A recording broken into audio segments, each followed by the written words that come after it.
Torres Tajamar, lo planificado, lo construido y lo habitado. Bajo un contexto global que promulgaba ideas modernistas en la construcción, impulsando la verticalidad a través de elementos sueltos, con tal de despejar el suelo para destinarlo a grandes áreas verdes, aparece en Chile el proyecto de las Torres Tajamar. Entre 1960 a 1961, ideado por Luis Prieto Vial y desarrollado por la Oficina de Arquitectos BBSH, se proyectan las Torres Tajamar como un complejo compuesto por 4 bloques que alojan 387 departamentos, además de estacionamientos, bodegas, oficinas y comercio, llevando a cabo su construcción hasta 1964, abordando 49.523 metros cuadrados de superficie total construida en un lote de 9.144 metros cuadrados que ocupa casi la totalidad de la manzana. Pero, ¿de dónde surgió? ¿Cuáles fueron las ideas que impulsaron su desarrollo? Para entender eso nos remontamos a Santiago años previos a la realización del proyecto, donde a causa de la migración masiva a la ciudad se necesitaban producir viviendas a gran escala, optando así por la construcción en altura para evitar la expansión hacia la periferia. En 1960, frente a estos desafíos urbanísticos, se aprobó el Plan Regulador Intercomunal, que definió zonas industriales, verdes, residenciales y de equipamiento, además de abordar problemas de vialidad y transporte, creando vías estructurantes como Américo Vespucio y la carretera norte-sur para orientar el crecimiento futuro de la ciudad. Este plan incluyó una faja suburbana, que configuraba un sistema de áreas verdes entre zonas urbanas y rurales, destinadas a contener la expansión urbana e impedir la conurbación con otros centros urbanos vecinos. En este contexto se destaca la ubicación estratégica de Providencia dentro del sistema mayor de la ciudad, al ser parte del área urbana, pero tener acceso al cinturón verde del área suburbana, además de estar atravesada por 2 de los ejes estructurantes que le permitían una muy buena conexión con el resto de Santiago. En los 60, esta comuna se caracterizó por su evolución a un desarrollo moderno, en torno a Avenida Providencia perfilada como un sector comercial, con nuevos equipamientos como el mercado y el Teatro Oriente, la apertura de la calle Orrego Luco y Andrés Bello, junto con el desarrollo de una avenida arbolada al lado del Mapocho. Además, se inauguran nuevas áreas verdes como el Parque Bustamante tras la demolición de la estación Pirque. Así, este enclave privilegiado, conformado por el río, los parques Forestal y Balmaceda, la Plaza Italia y la estación Mapocho, es elegido para la construcción de las Torres Tajamar, una punta de diamante que dominaba el poniente con vistas despejadas hacia la cordillera y el Cerro San Cristóbal, garantizando una conexión visual con el entorno natural. En consecuencia, al planificar este conjunto arquitectónico se contemplaba su integración con el sistema de parques y la ciudad gracias a sus circulaciones, que permitían leer el proyecto como una gran fachada de 100 y tantos metros de altura que marcaba el final del Parque Forestal. En palabras de Fernando Castillo, nosotros planteamos que esos edificios debían ser esculturas dentro del parque y, por tanto, tener transparencia hacia la cordillera y juegos de altura para que aparecieran como objetos escultóricos. Otro ideal que buscaba plasmar el proyecto es la priorización y la fluidez del espacio público, tema que en cuanto a normativa se regía en esos momentos por el Plan Oficial de Urbanización de la Comuna de Providencia. Este intentaba integrar la comuna en el centro de Santiago, además de planificar Providencia como una ciudad jardín, con un modo de vida donde lo doméstico dialogaba con la calle. Sin embargo, aunque el plan genera estrategias desde la lógica racional de la cuadrícula para la apertura de calles y nuevas plazas, subdivisión de manzanas e introducción de jardines, el proyecto desafía la trama urbana preexistente al rotar los volúmenes del conjunto arquitectónico. Esta decisión buscaba que los edificios se abrieran de forma natural y permeable hacia la ciudad, un gesto amable con las visuales a nivel de calle que permite tanto al que se acerca por oriente o poniente una mayor apreciación y lectura formal del conjunto, ideal que también se refleja a nivel de suelo, con la implementación de plazas contenidas por locales comerciales en el primer piso, que serían una extensión del comercio que se empezaba a desarrollar en Avenida Providencia. Ahora bien, a medida que se fue edificando el proyecto, hubo cosas del plan original que tuvieron que modificarse. Primero, las Torres de Tajamar se pensaban establecer como los edificios más altos de la ciudad de Santiago, lo que comprendía un avance tecnológico importante en términos de arquitectura e ingeniería en Chile. Sin embargo, hacer las 3 torres de gran altura, 28 pisos, proyectadas en la idea inicial significaba unos altos costos de construcción que no fueron posibles de asumir. Por eso el proyecto original se modificó a uno de 4 torres, donde solo una de ellas mantiene la altura pensada. Segundo, la llegada de la nueva avenida Providencia en 1973 trajo consecuencias a los espacios comunes de las torres, por el imponente carácter comercial que significó en el sector. Los negocios que lo bordeaban pasaron a segundo plano.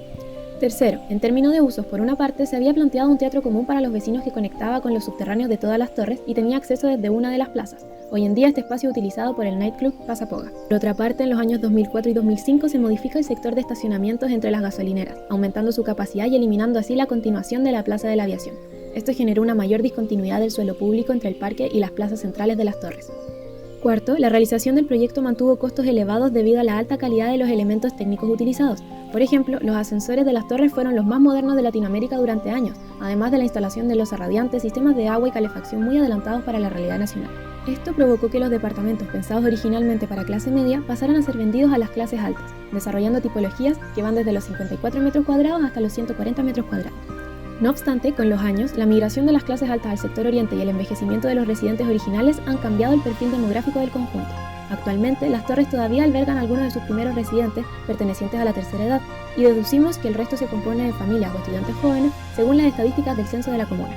A su vez, aunque la ciudad creció con el tiempo, el conjunto de las Torres Tajamar se mantuvo muy bien en cuanto a conectividad, acceso a equipamientos y servicios, por la implementación de la quinta etapa del desarrollo de Providencia desde los años 70 y con la llegada de la línea 1 del metro en 1975, desde donde se desprendieron más adelante nuevas líneas que le permitió transformarse en una comuna de nivel metropolitano donde conviven barrios tradicionales con el dinamismo del Gran Santiago.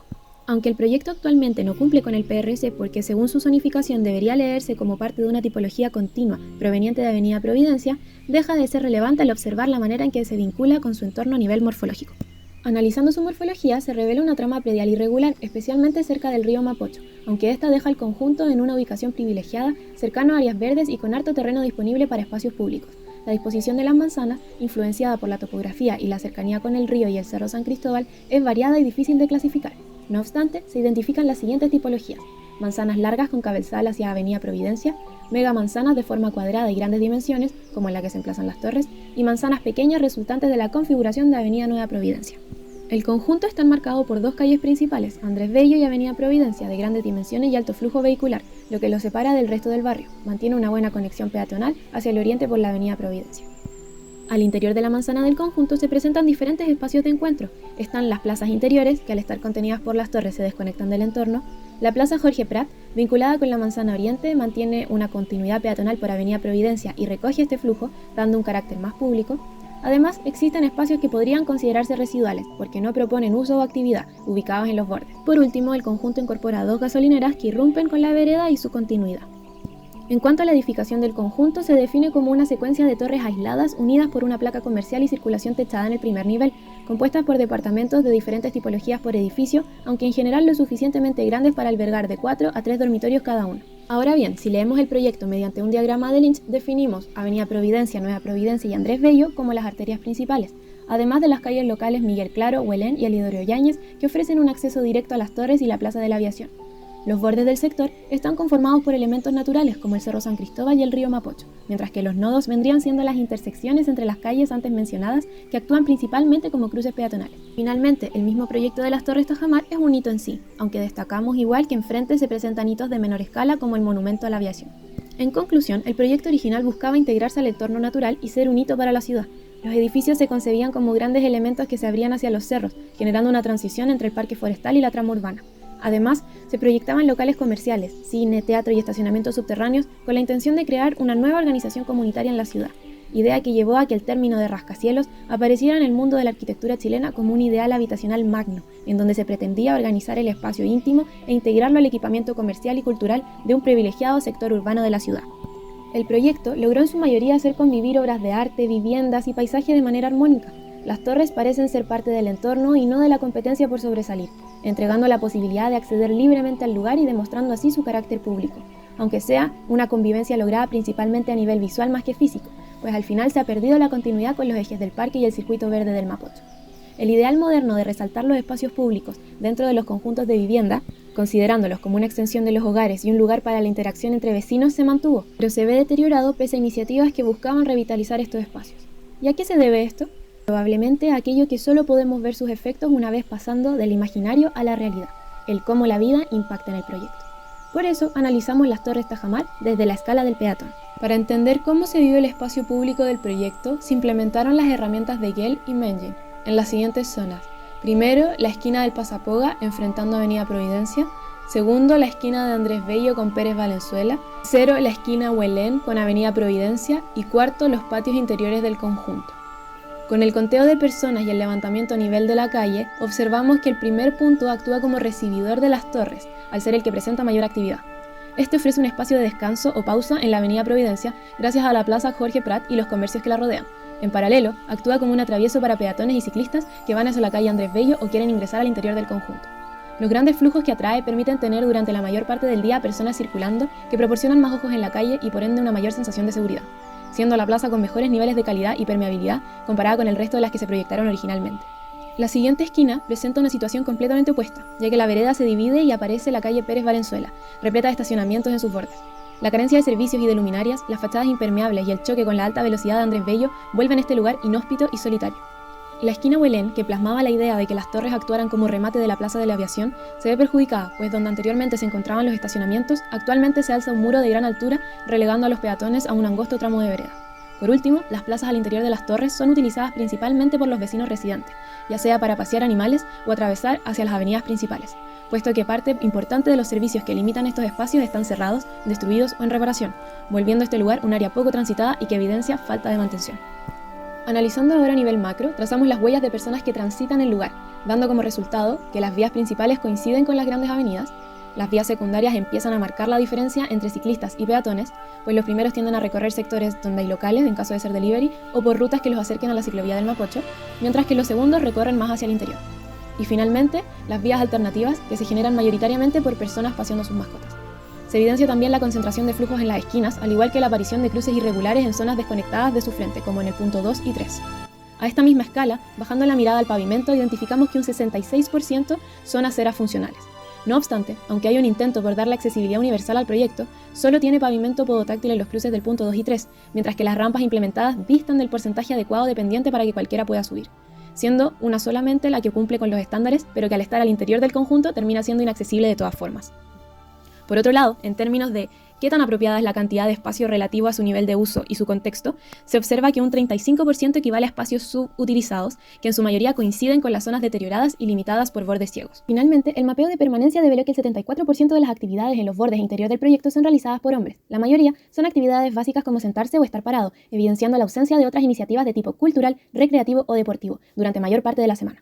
No obstante, con el paso de la ciclorrecreovía durante los fines de semana surge un eje de actividad física por el borde del conjunto con Andrés Bello, que no entra en contacto directo con el conjunto debido a la fachada desactivada que da frente a esta avenida. Aunque la placa del proyecto tiene numerosos locales comerciales, la actividad comercial se concentra al otro lado de la calle Pérez Valenzuela, siendo el espacio de las plazas y su perímetro ocupados para esperar, ya sea de pie o sentados en las múltiples escalinatas. Ahora bien, si hiciéramos un análisis FODA del proyecto, tenemos como fortaleza su buena ubicación, como oportunidad el espacio disponible para ser rehabilitado con nuevos usos, además de poseer una gran cantidad de atraviesos, destacando el posible proyecto de conectar la ciclovía por Miguel Claro hasta Andrés Bello. El desafío se encuentra en hallar los tipos de programa que logren reactivar el interior del conjunto, y como amenaza está la creciente obsolescencia de este espacio debido a la falta de mantenimiento, cuidados y la pérdida de su equipamiento. En conclusión, la situación actual de las torres revela que no hubo mucho cuidado en el diseño de sus bordes. La falta de una conexión y fluidez con la vereda, además de la falta de activación programática de sus bordes, ha logrado el poco interés por parte del peatón por entrar al interior, llevando sus espacios comunes y comercios interiores a un abandono y desuso, entregando a la ciudad unos bordes que irrumpen con el carácter de Avenida Providencia y generan una vereda inhóspita y poco segura. Sin embargo, debemos destacar la esquina de Plaza Prat como la única que posee un carácter público y un buen nivel de la calle, aunque esto no se debe exclusivamente al diseño de las torres, sino que a su vez se encuentra acompañada de la galería comercial de otro edificio que se abre hacia la plaza. De todas formas, este espacio se presenta como buen referente para la recuperación y activación del resto de los bordes del conjunto, al actuar como un puente entre lo público y lo común. Finalmente, como muchos de los proyectos de la época moderna en Chile, las Torres Tajamar planteaban redibujar la forma en que se construye ciudad, liberando el suelo y haciéndolo público. No obstante, cuando el espacio excede de libertades, las dimensiones se alejan de la escala humana y se pierde el arraigo de las comunidades con el mismo, se debilitan poco a poco hasta quedar en el olvido. Como dice Martin de Musi, parecen estar ahí desde siempre, y hoy ya no nos llaman la atención. Entre tantos colores, luces y atributos para hacerse notar, la discreta y nostálgica elegancia de estas joyas parecen perderse en el ruido contemporáneo del Santiago presente que hoy nos toca vivir. Pero ahí están, en pleno corazón de Providencia.